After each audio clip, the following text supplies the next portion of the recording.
Hi everyone, this is Mrs. Volt. I'm going to attempt to do a little video this morning. I just kind of wanted to explain how I teach rounding to the kids. We've been working on rounding all this week, and we will also work on rounding next week. So if you would like to help your child at home if they're struggling with rounding, I'd just like to show you kind of what I do.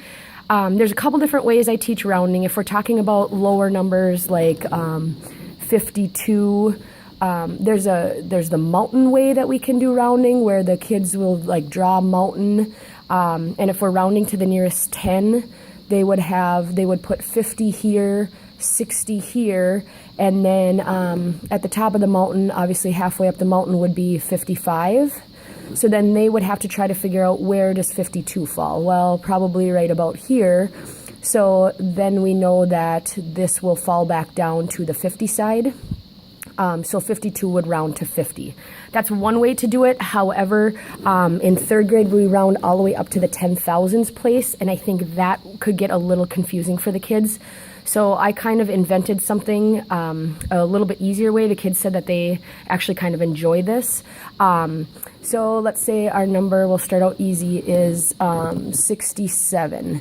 So if we're rounding to the nearest 10, I ask the kids what number is in the tens place, and they will tell me 6, so I will underline that digit, and I will circle the neighbor. And we talked about what neighbors were. The numbers 0, 1, 2, 3, and 4, we call those the nice neighbors, because we just say that they're younger, they're not very bossy yet, they kind of do what they're told. The numbers 5, 6, 7, 8, and 9 are the bossy neighbors, and they are telling the other numbers what to do. So this is the neighbor, because it's a 7, it's a bigger number, so it's bossy. So it's going to tell this 6 to move up a floor. We kind of talk about how they live in an apartment building. So this is the bossy neighbor, and they're telling the 6 that they need to move up a floor, which would now turn that into a 7, and then that last number would turn to a 0. If we're working with bigger numbers, let's say 154, and we're still rounding to the nearest 10, we still underline the place that we're rounding to. We circle the neighbor. 4 is a nice neighbor. So when it's a nice neighbor, it tells that number that it can just stay living where it's at. So this number would stay a 5. This 4 would still change to a 0. And then I just made this up yesterday, because this neighbor lives down the hallway. He's just minding his own business. He's not involved in this process at all. So we just leave this neighbor here. So it would round to 150. Let's see what else. So the reason I like this way of rounding is because once you get up into bigger numbers, like 45,378, if we're still rounding to the nearest 10, we do the same process. So we still underline the 7 in the tens place. We'll circle the neighbor, 8, because it's an older, it's a higher number. I tell the kids that it's older, so older kids are usually bossy. So it's going to tell that 7 to move up to an 8, and then that 8 will turn to a 0. And then I created a little rhyme and said, these neighbors live down the hall. They're not bothering anybody at all. So then these numbers would stay the same.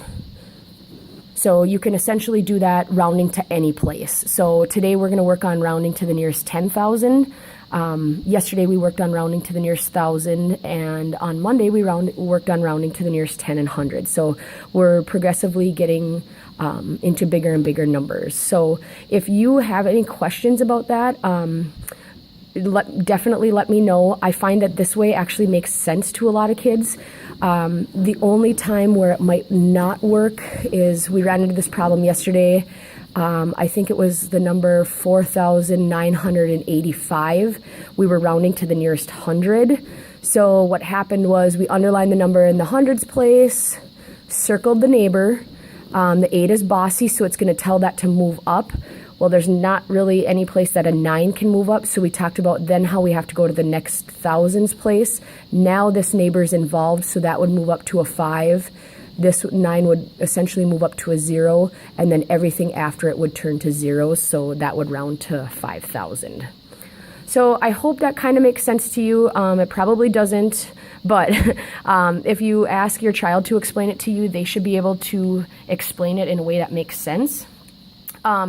So I'm kind of hoping to send home videos every couple weeks, maybe once a month, just to let you know what we're working on and let you know how I teach that concept. If you have a different way of teaching it, that is totally fine. I don't like when parents say, well, I don't know how she teaches it, I can't help you. There's more than one way to do any type of math problem, so please feel free to give your child another option of learning a certain concept. So if you have any questions, let me know. Sorry, this was kind of a longer video for the first one, but let me know what you think if you like these videos. Okay, thank you. Have a good weekend.